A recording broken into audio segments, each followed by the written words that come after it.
says, I will make you become fishers of men. So, we understand the concept that we see in the Gospel of Mark now, dealing with the deliverance of a raging sea.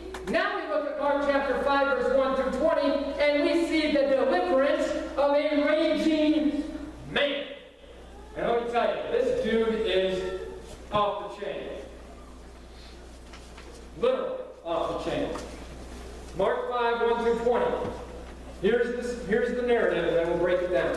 Then they came to the other side of the sea, to the country of the Gadarenes, and when he had come out of the boat, immediately, here's my favorite word again, there met him out of the tombs a man with an unclean spirit, who had his dwelling among the tombs. And no one could bind him, not even with chains, because he had often been bound with the shackles and chains, and the chains had been pulled apart by him, and the shackles broken in pieces. Neither could anyone tame him. He's worse than a wild animal. And always, night and day, he was in the mountains, and for the third time we see this again, and in the tombs, crying out and cutting himself with stones. When he saw Jesus from afar, he ran and worshipped him. And he cried out with a loud voice and said, What have I to do with you, Jesus, Son of the Most High God? I implore you by God that you do not torment me. For he said to him, Come out of the man, unclean spirit. Verse 9. Then he asked him, What is your name? And he answered, saying, My name is Legion, for we are many. Now, I've met demon-possessed people. We are many means they had many more than one demon. The demons I've encountered has been maybe one or two in the being, not like this. Also, he begged him earnestly that he would not send them out of the country. That's important. Don't send us out of the country. There are regional spirits, demons that have been assigned to a specific location. Don't call me nuts for saying that. It's just the way it is. Now, a large herd of swine was feeding there near the mountain. So all the demons begged him, saying, Send us to the swine that we may enter them.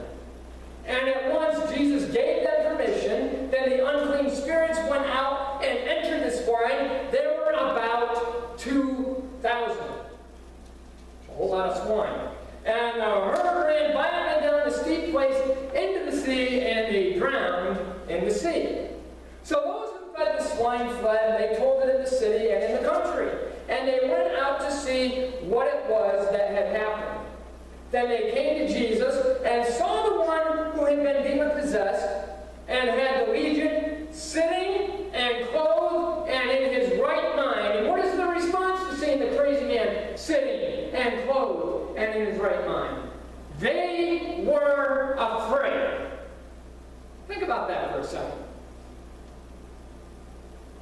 Verse 16. And those who saw it told them how it happened to him, who had been demon-possessed and about the swine, and they began to plead with him, meaning Jesus, to depart from their region. And when he got into the boat, he who had been demon-possessed begged him that he might be with him. However, Jesus, the same Jesus who permitted 2,000 demons to go into a herd of swine, did not permit this man to go with him. Instead, he said, Go home to your friends. Tell them what great things the Lord has done for you and how he has had, look at this word, compassion on you. And he departed and began to proclaim in Decapolis all that Jesus had done for him, and a few people marveled about it. That's what my Bible says. All marvel. Now, before I start breaking this down, sit there and say, I don't want to reach out to that person. They smell funny. They haven't showered. What do you mean you want to reach the drug addicts? What do you mean the alcoholics? What do you mean the strung out? What do you mean you do that? Why? Because their testimony is the most powerful and the most profound, where everybody in San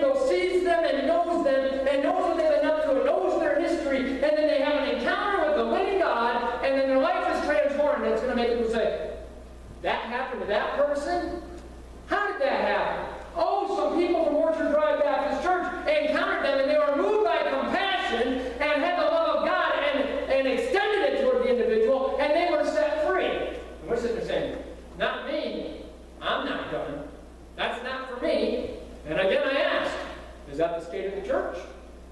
I sure hope not. We've been called to have that kind of impact on people in this community. Why else would we be here? Great big church, paid for, beautiful facility, it's all there. What are we doing with it? This? Bible study? A handful of people show up for Bible study? You already had to cancel one Bible study for lack of participation? Where is the life of the church? It's in our gatherings for worship. That's why I said in council meeting last month, that I had an 18-month goal that we would have our Wednesday night Bible study back up and running and that the downstairs would be filled with people. Why? Because we're going to be new, we're going to be different, we're going to be dynamic.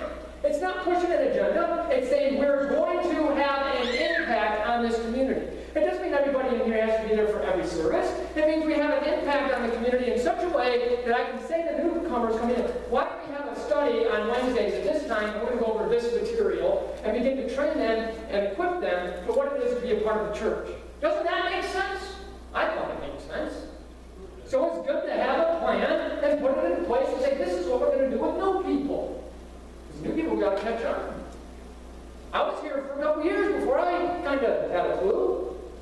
And now I'm a pastor, and I'm really finding out I don't have a clue.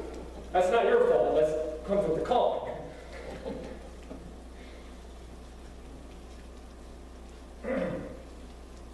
So here's a man who is demon-possessed.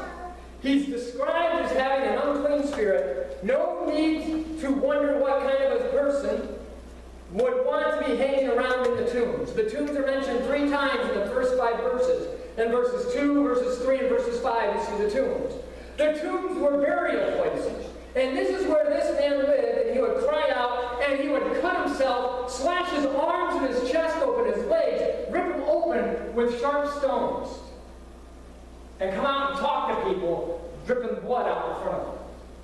Yeah, nothing wrong with that guy. Nothing to be afraid of there. Just a crazy man. Crazy man gets put in his right mind, gets clothed, and everybody freaks out. Ah! Well, backwards. I'm sorry, if I saw a dude slashing himself and trying to bleed on me, I think I'm going to be a little concerned. No one could contain him. He could not be bound because he would break the shackles and pull apart the chains. He was untamable. But the demons recognized Jesus again.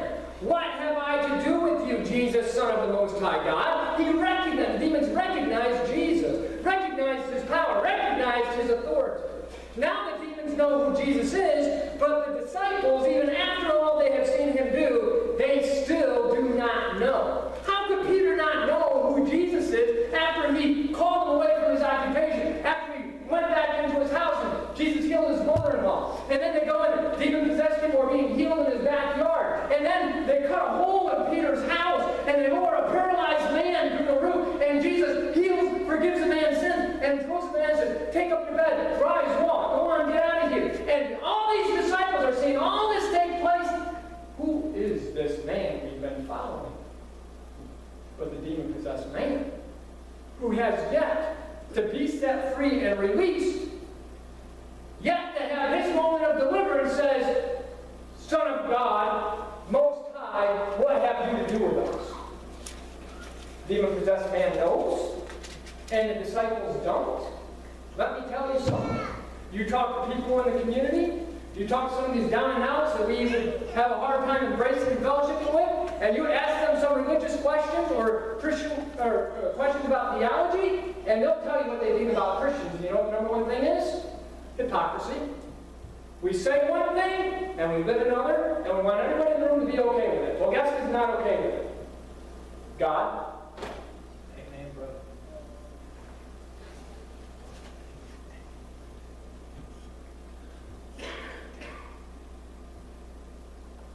Jesus has already cast out demons, healed people, forgiven sins, calmed the raging sea, and the disciples say, who can this be that even the wind and the sea obey him? time the demons see him, they identify him for who he is. The name of the demon is Legion, which means they are many. In the Roman military, a legion of soldiers consisted of 6,000 men. That's a lot of manpower. No wonder no human was able to contain this man. Yet there is one who is mightier than all of them. Remember the words of John the Baptist in Mark chapter 1, verse 7 and 8. Turn back there if you would. Just a couple pages, you won't get lost. Mark 1, verse 7 and 8 says, John the Baptist preached, saying, "There comes one after me, who is mightier than I, whose sandal strap I am not worthy to stoop down and loose. I indeed baptize you with water, but he will baptize you with the Holy Spirit." And when the Holy Spirit comes in our lives, deliverance is on the horizon. He came literally to set us free. Some say, "Well, I like my bondage, I'm going to keep it." That's on you. I think Jesus is okay with it. The kingdom divided against itself cannot prosper. It's not going to stand. So if God's saying, "I want to do something in your life," you're saying, "Not my life, I'm not doing it." Good luck. Good luck. How mighty is Jesus? Remember a couple weeks ago our discussion about binding the strong man? No one can plunder the house of Satan without binding him first. Jesus again openly engages in spiritual warfare. It unfolds before our very eyes as we read the narrative. He binds the unclean spirit and he speaks a declaration of deliverance. He says, "Come out of the man, unclean spirit." Verse 8. Now, New Living Translation and Mark chapter 3 verse 27 says it very beautifully. Who is powerful enough to enter the house of a strong man and plunder his goods? Only someone even stronger. Someone who could tie him up and then plunder his house. Who is stronger than 2,000 demons trapped in the being of one individual? Jesus. Who is bigger and stronger than that raging sea that's going on in your lives and in mine? Who is bigger and stronger than any crisis that any church in any region would ever be facing? Who's bigger than that problem? My God shall supply all our need according to his riches and glory. And we walk around like we're the poorest bunch there ever was on the face of the earth.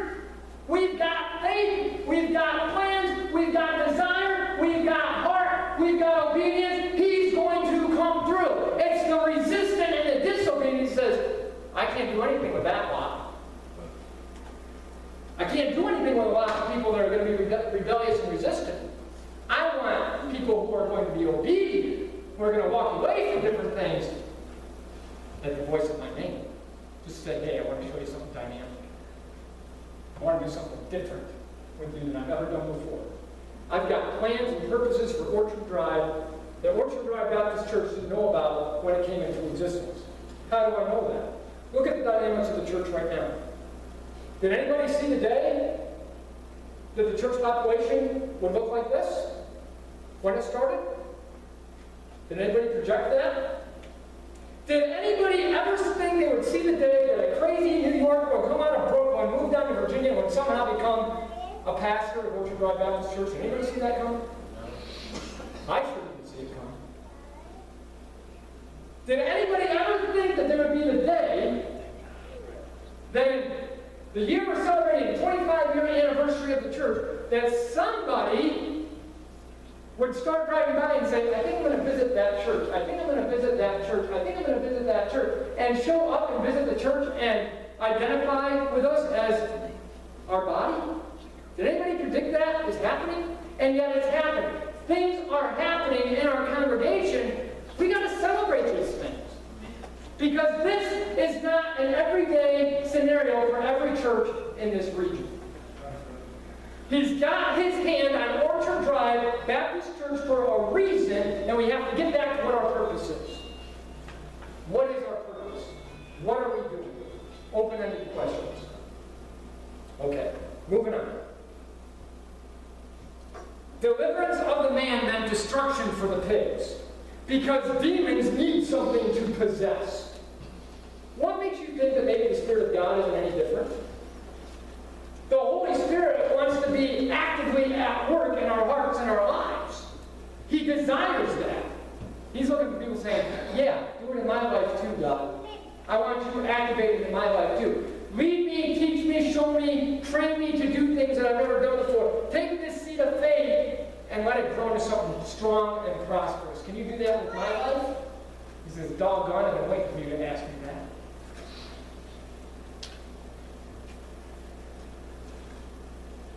John 10, verse 7 through 10 says, Jesus said to them again, most assuredly I say to you, I am the door of the sheep.